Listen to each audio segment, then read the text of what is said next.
Hi everyone, my name is Jesse Shemin and I am a founder and the CEO of Papercup. We do not manufacture physical paper cups, but instead we use AI and synthetic voices to make videos watchable in any language. And today I want to talk to you about why you need to move on foreign fast markets sooner than you think.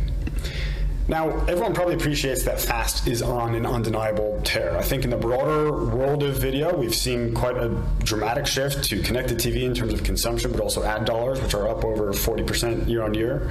But even more tangibly for the fast market in its own right, it's expected to hit around $4 billion by 2023.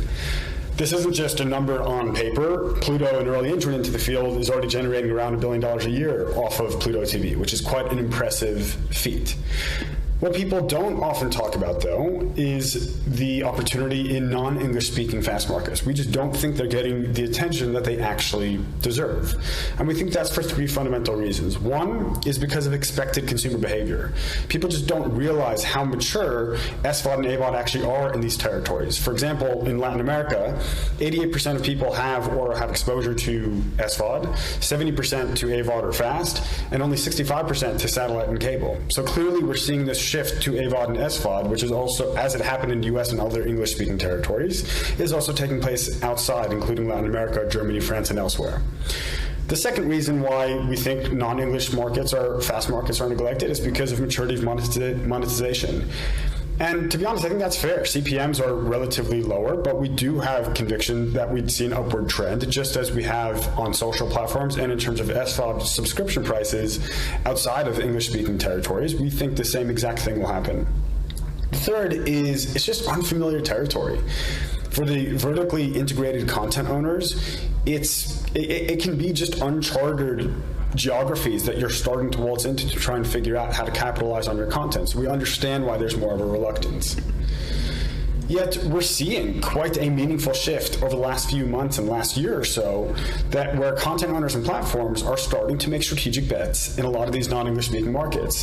For Netflix, especially with this shift to AVOD, we'll have to think about how they price their subscriptions so that they can still spend $18 billion a year and monetize outside of the US, Canada, UK, Australia, and other English-speaking markets. But we expect to see stronger AVOD investment, especially in Latin America, Germany, France, Italy, and elsewhere.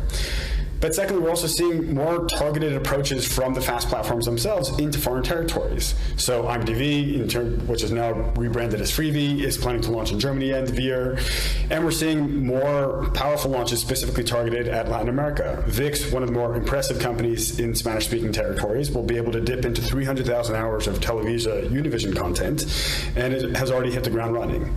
And lastly, we've even more recently seen the launch of Nuestra TV, which is specifically focusing on the Latino market, particularly the 60 million people in the US, which are frequently Spanish speakers in the US, which are often underserved, but even more broadly, the 600 million Spanish speakers across the globe, which are underserved in terms of content subscriptions.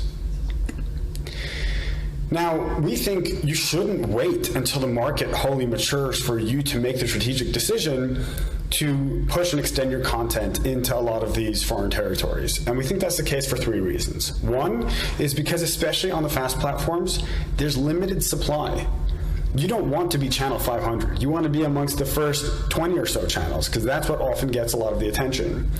Secondly, you need to figure out consumer appetite. It's hard to know what titles will resonate with which foreign audiences. Who knew that Turkish soap operas would do so well in Latin America?